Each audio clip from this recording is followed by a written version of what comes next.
UNESCO world heritage में 6 नई site को जोड़ा गया है। आज हम इन 6 नई साइट्स पे बात करेंगे। वैसे जो इंडिया की साइट्स में जैसे सारनाथ को ऐड किया गया है तो उसमें मैंने अलग से वीडियो बना दी, आप उसको देख लेंगे। कौन कौन सी 6 साइट हैं इन पे हम आज बात करने वाले हैं। तो 26 में 6 नई साइट्स हैं और ये आपका जो यूपीएससी के लिए खासतौर से अंतर्राष्ट्रीय धरोहर और पर्यावरण जो ये टॉपिक्स हैं इनके अंदर ये टॉपिक आ जाएगा, यानी कि इन जगह पर आप इसको फिट कर सकते हैं।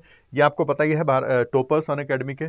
अभी जो अनअकैडमी का ऑफर है 16999 का, आज ये एंड होने वाला है, आज रात में। कोड इस्तेमाल कर लेना PA यूपीएससी, लिंक डिस्क्रिप्शन में है। ये 16999 का ऑफर आज रात के बाद 24,999 यानी कि 24,999 को हो जाएगा। ये ऑफर के बाद आपके प्राइजेस हैं, ये बैचेज हैं, सबका लिंक डिस्क्रिप्शन में, आप लोग ज्वाइन कर सकते हैं। तो आते हैं अपने टॉपिक पर। ये 6 साइट कौन कौन सी हैं और किस तरह से इनको मान्यता मिलती है। अभी आपने सुना होगा या देखा होगा न्यूज वगैरह में, विश्व धरोहर समिति का 48वां सत्र चल रहा था। 48वां सत्र, ध्यान रखना, विश्व धरोहर समिति, बुसान जगह पूछ सकता है, बुसान दक्षिण कोरिया में, बुसान दक्षिण कोरिया में। तो यहीं पर इसी सत्र में फैसला लिया गया है। तो इसमें 4 तो नए अभी स्थल जोड़े गए फिलहाल में, 2 इससे पहले जोड़ दिए गए थे। सारनाथ भी आपको उसमें मिलता है। उत्कृष्ट सार्वभौमिक मूल्य होना चाहिए, ये इसका मानदंड है। ये जो कमेटी है, ये समिति, ये क्या देखती है? उत्कृष्ट सार्वभौमिक मूल्य होना चाहिए उस जगह का जिसको इसमें शामिल किया जा सकता है, और वैश्विक या सांस्कृतिक या प्राकृतिक महत्व के लिए मान्यता प्राप्त होना चाहिए। तो ये कुछ मानदंड है जिसको ये समिति चेक करती है, और उसके बाद कोई साइट्स यूनेस्को की वर्ल्ड हेरिटेज कहलाएगी या नहीं, ये डिसीजन लिया जाता है। तो 6 के 6 स्थल देखेंगे कौन कौन कौन से, और इंपॉर्टेंट है आपके पर्यावरण के पॉइंट ऑफ व्यू से भी। डी डे लैंडिंग बीचेज, जो बीच होते हैं समुद्र के किनारे, उनकी बात हो रही है। कहां गए? उत्तरी फ्रांस, नॉर्मंडी का है ये। इसमें कौन कौन से बीच को शामिल किया गया है? उताहा एक बीच है, ओमाहा है, गोल्ड है, जूनो है, और स्वॉर्ड है। ये क्या है? बीचेज के नाम है जो इसमें शामिल किए गए हैं। क्या महत्व है इसका, यह भी ध्यान रखना। जब नाजी चल रहा था, नाजी वगैरह कब्जा कर रहे थे वहां पर, तो 6 जून 1944 को जो नाजी कब्जे वाला पश्चिमी यूरोप का मुक्ति की शुरुआत का ये एक कह सकते हैं ऐतिहासिक महत्व है। इन्होंने नाजी के कब्जे से इसको छुड़ाया था, और एलाइड फोर्सेस की लैंडिंग साइट है यहां पर, मतलब एलाइड जो फोर्सेस थी वो यहीं पर लैंड की थी नाजी के कब्जे से इसको छुड़ाने के लिए। यूनेस्को ने क्या मान्यता दी इसको? शांति के लिए, बलिदान और अंतरराष्ट्रीय सहयोग के प्रतीक के रूप में इसको मान्यता दी है। तो ये जो कमेटी है वो इसको शांति का प्रतीक, बलिदान और अंतरराष्ट्रीय सहयोग का प्रतीक मान के इसको यूनेस्को की साइट में शामिल करती है।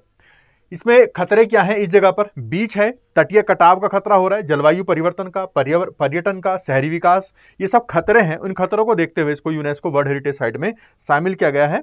अगला है माउंट ओलंपस, ध्यान रखेंगे नाम, ग्रीस का है, सबसे ऊंचा पर्वत 297 मीटर 297, और मिश्रित विश्व धरोहर स्थल है। ध्यान रखना, इस पे सवाल पूछ सकता है कि इनमें से कौन सा मिश्रित विश्व धरोहर स्थल है, तो यह है माउंट ओलंपस। इसका महत्व क्या है? ग्रीक पौराणिक कथाओं में प्रसिद्ध जो 12 ओलंपियन देवता हैं उनका घर इसको माना जाता है।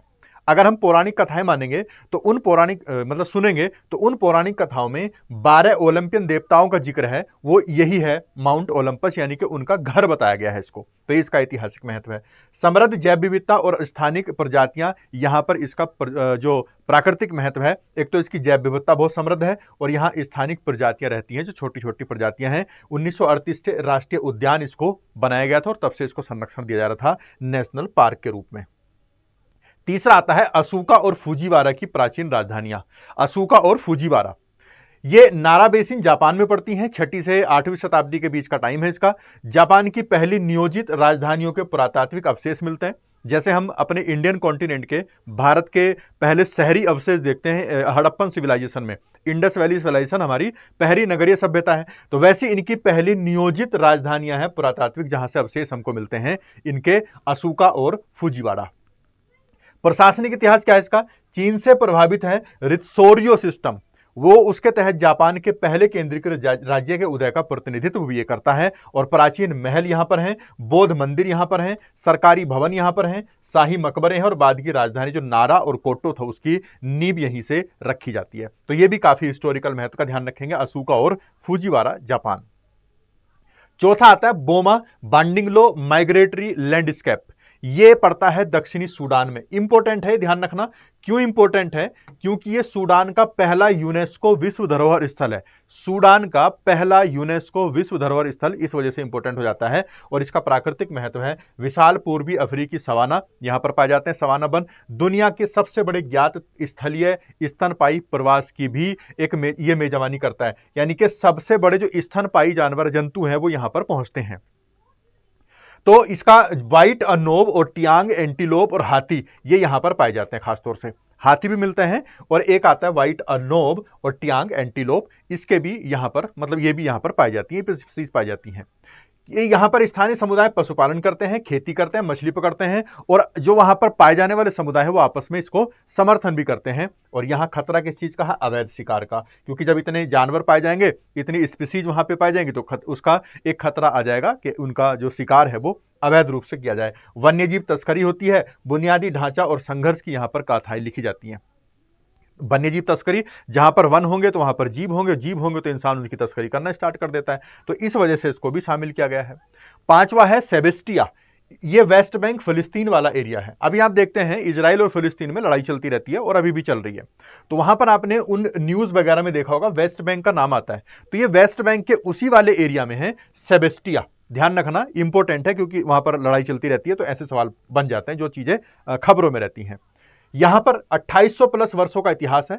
पूर्व में समायरा और 9वीं शताब्दी ईसा पूर्व में इजराइल के उत्तरी साम्राज्य की राजधानी थी। जो समायरा वाला एरिया है ये इजराइल राज्य की राजधानी थी। इजरायली, देखो ध्यान दो, इतना इंपॉर्टेंट साइट है ये, यहां पर बहुत सारी सभ्यताएं पनपी हैं। एक तो इजरायली सभ्यता, हेलेनिस्टिक सभ्यता, रोमन, बेजेंटाइन, इस्लामी, क्रूसेडर और ओटोमन, ये बहुत बड़ी बड़ी सभ्यताएं हैं। ओटोमन साम्राज्य बहुत बड़ा साम्राज्य था, तो इसका ऐतिहासिक महत्व बहुत ज्यादा हो जाता है, क्योंकि एक तो वेस्ट बैंक के पास में है, वेस्ट बैंक में पड़ता है। विश्व धरोहर सूची में और खतरे में विश्व धरोहर सूची 2026 में दोनों में शामिल किया गया इसको, ये भी इंपॉर्टेंट हो जाता है। यानी कि दो सूची में, दो लिस्ट में इसको शामिल किया गया, एक तो विश्व धरोहर सूची, दूसरा खतरे में पड़ी विश्व धरोहर सूची, दोनों में इसको शामिल दिया गया।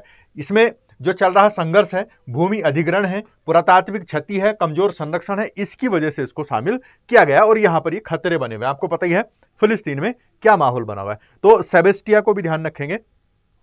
माउंट एमल कैसल्स, ये छठा इसका स्थल है, ये दक्षिणी लेबनान में पड़ता है, माउंट एमल के क्षेत्र में। 5 मध्ययुगीन महल है यहाँ पर, प्रसिद्ध ब्यूफोर्ट है, ब्यूफोर्ट कासल और भी है यहाँ पर।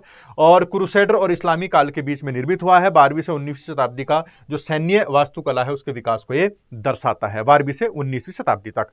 दोहरी सूची में इसको भी रखा गया है, विश्व धरोहर सूची में, और खतरे में पड़ी हुई विश्व धरोहर सूची 2026 में इसको शामिल किया गया है। यहां पर भी जो सशस्त्र संघर्ष चल रहा है उसकी वजह से जो नुकसान हुआ है, संरचनात्मक गिरावट हुई है, तत्काल अंतर्राष्ट्रीय समर्थन की आवश्यकता यहां पर है, ये इस पर जोर देने की जरूरत है। ये खतरे हैं यहां पर। तो ये कैसल वाला एरिया जो लेबनान है, लेबनान भी आपने न्यूज में सुना होगा, तो ये जो न्यूज में रहने वाली जगह है वहां पर सवाल बन जाता है।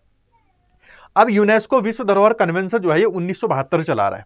उसमें जो 1972 में जो अपनाया गया था, इसके कुछ उद्देश्य थे। क्या थे कि उन स्थलों को खोजना, 1972 में इसको बनाने का उद्देश्य था कि उन स्थलों को खोजना और संरक्षित करना जिनका उत्कृष्ट सार्वभौमिक मूल्य हो, यानी कि आउटस्टैंडिंग यूनिवर्सल वैल्यू वाले ऐसे प्लेसेस हम खोजेंगे और उनको संरक्षित करेंगे, जिसमें सांस्कृतिक धरोहर होंगी, कल्चरल हेरिटेज, इसमें नेचुरल हेरिटेज होंगे, प्राकृतिक धरोहर, मिश्रित यानी कि मिक्स्ड हेरिटेज होंगे, यानी कि जिनमें दोनों गुण होंगे, ऐसी जगह। तो ये इसका मकसद था और 1972 से ये चला आ रहा है।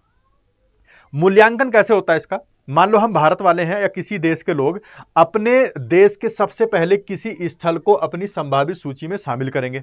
हमने जैसे हमारा कोई स्थल है उसको पहले संभावित सूची में शामिल करेंगे, ये टेंटेटिव लिस्ट बनेगी पहली। दूसरे चरण में उसका मूल्यांकन होगा। जो प्राकृतिक स्थल हैं उसको आइकोमोस, और प्राकृतिक जो सांस्कृतिक स्थल हैं और जो प्राकृतिक स्थल हैं उसको IUCN, ये इसका मूल्यांकन करेगा। मूल्यांकन के बाद तीसरा नंबर आता है, फिर विश्व धरोहर समिति आती है, वो शिलालेख पर निर्णय लेती है। वर्ल्ड हेरिटेज कमेटी इसका डिसीजन फाइनल करती है और कौन सा नाम आएगा उसमें वो नाम डाल देती है।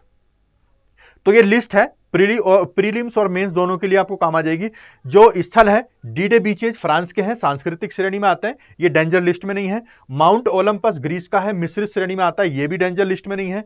असूका या फुजीवारा जो दोनों हैं जापान के हैं, सांस्कृतिक स्थल हैं और ये भी डेंजर में नहीं आते। और बोमा बांडिगलो ये सूडान का है, प्राकृतिक है, ये भी इसमें नहीं आता है। सेबेस्टिया फिलिस्तीन का है, सांस्कृतिक है, हाँ ये डेंजर लिस्ट में आता है। माउंट एमल कैसल्स है, ये है लेबनान का, सांस्कृतिक है, ये भी इसमें आता है। ये जहां पर दोनों जगह आप देखेंगे लड़ाई चल रही है तो ये डेंजर उसमें आते हैं, डेंजर लिस्ट में जहां पर लड़ाई चल रही है, तो इनको याद रख लेंगे, प्रीलिम्स में मैच करने के लिए भी आ सकता है। अब मैं आपको एक सवाल दूंगा, इसका आंसर आप कमेंट सेक्शन में देंगे। 2026 में अंकित निम्नलिखित यूनेस्को विश्व धरोहर स्थलों में से कौन सा एक मिश्रित धरोहर स्थल है? Which of the following UNESCO world heritage site inscribed in 26 is a mixed heritage site? D Day landing beaches France, Asuka और फुजीवारा की प्राचीन राजधानी Japan, ancient capital of Asuka and Fujiwara Japan, Mount Olympus Greece और Boma बांडिगलो migratory landscape दक्षिणी Sudan या South Sudan. इसमें चारों में से कौन सा मिश्रित धरोहर स्थल है? आप कमेंट सेक्शन में इसका आंसर दीजिए। और काफी इंपॉर्टेंट टॉपिक है, इसका ध्यान रखना, अच्छे से याद रखना, जो 27 खासतौर से देने वाले हैं वो लोग। तो उम्मीद है सेशन आपको पसंद आया होगा। इसमें इतना ही रखते हैं फिलहाल, फिर किसी नई वीडियो में नए टॉपिक के साथ मिलते हैं, तब तक के लिए बाय, थैंक्स फॉर वॉचिंग।